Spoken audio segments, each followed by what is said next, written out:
Olá, meus irmãos e irmãs em Cristo. Sejam muito bem-vindos ao canal Luz do Consolador.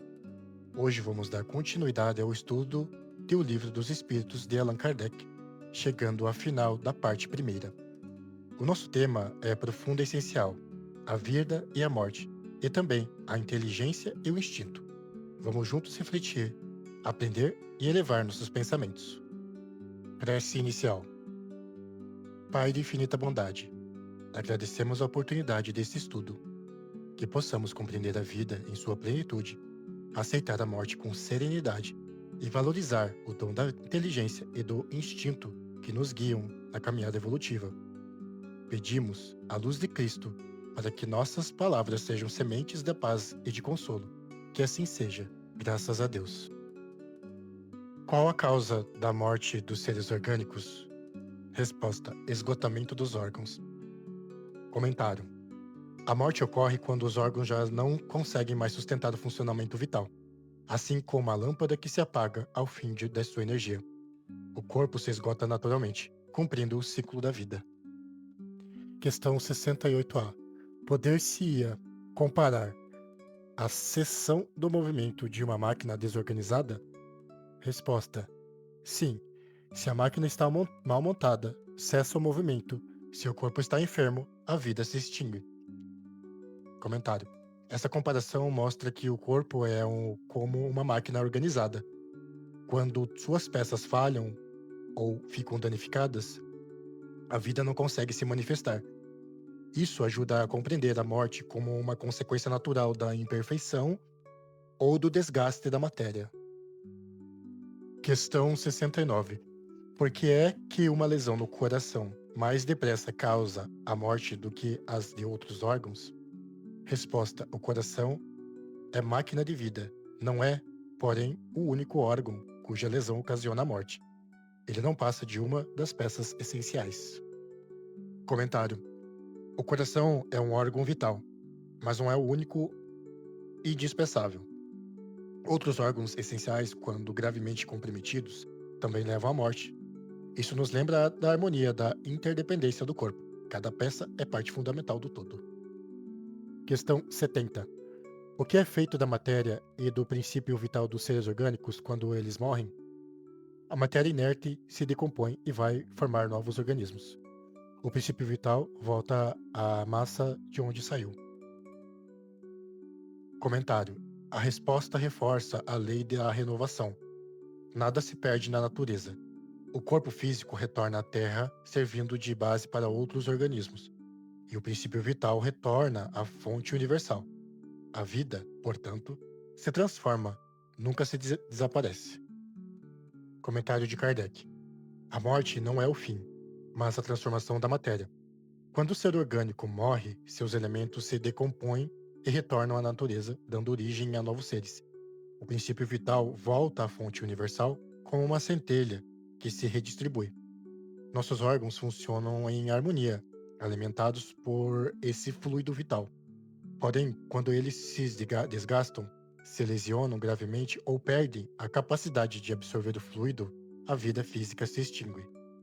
É como uma máquina, de suas peças principais se quebram, o movimento para. O mesmo ocorre no corpo humano. Kardec compara também ao aparelho elétrico. Enquanto há corrente, há vida. Quando cessa, o aparelho volta à inércia. A quantidade de fluido vital varia em cada indivíduo. Uns têm maior vitalidade e resistência, outros menos. Esse fluido pode até ser transmitido, como quando alguém revigora outro estado de fraqueza. Mas sempre chega o momento em que a reserva se esgota e a morte se apresenta como lei natural. Inteligência e instinto.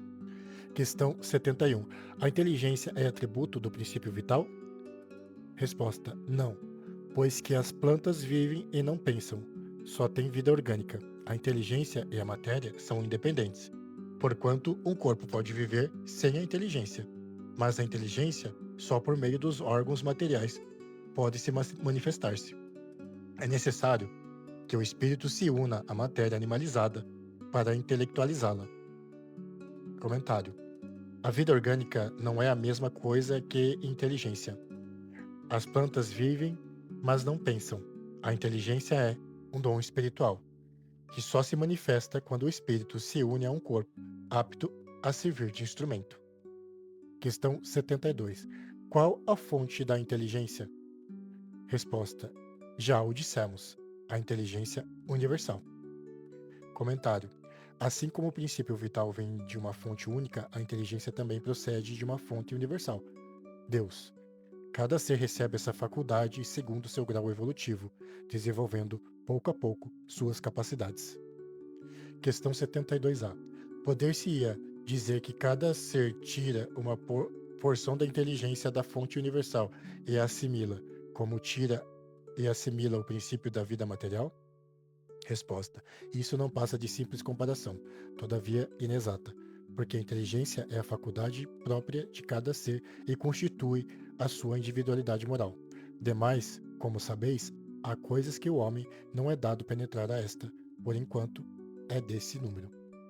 Comentário: aqui os espíritos deixam claro que a inteligência não é uma quantidade retirada de um reservatório, ela é individual, própria de cada ser e constitui a identidade moral do espírito. É algo que não podemos compreender em sua totalidade. 73. O instinto independe da inteligência? Precisamente não. Por isso que o instinto é uma espécie de inteligência. É uma inteligência sem raciocínio.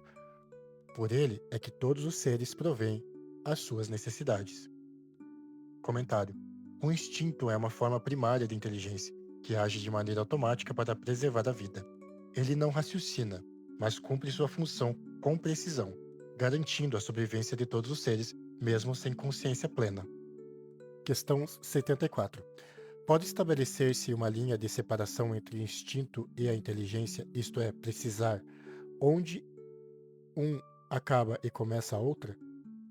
Resposta: não, porque muitas vezes se confundem, mas muito bem se podem distinguir os atos que decorrem do instinto dos que são da inteligência.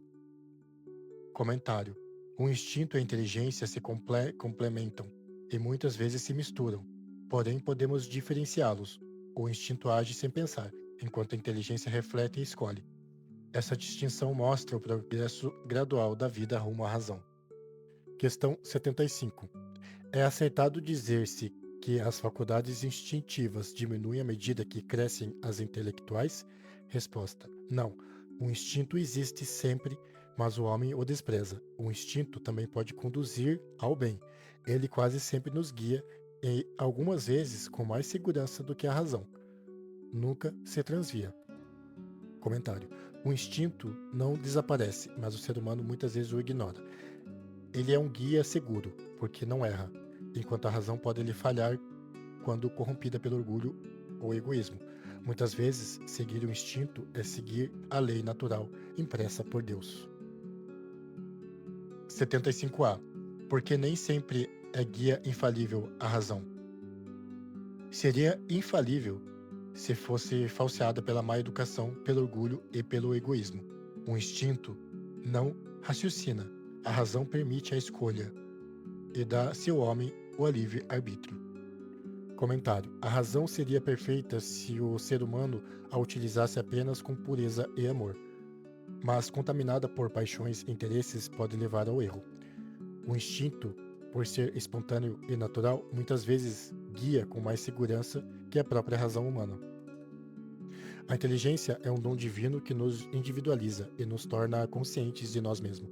O instinto, por sua vez, é a forma primária de inteligência que guia todos os seres na preservação da vida.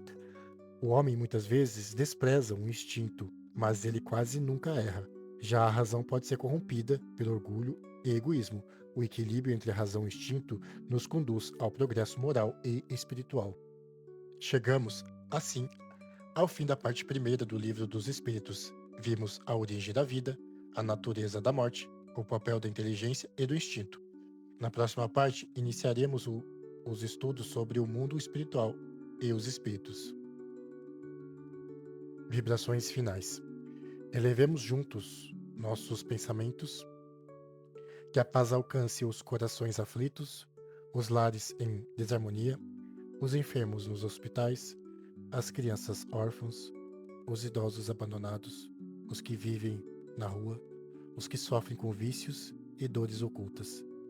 Que o Cristo nos envolva em amor, que sejamos instrumentos de luz e de esperança no mundo. Que assim seja, graças a Deus.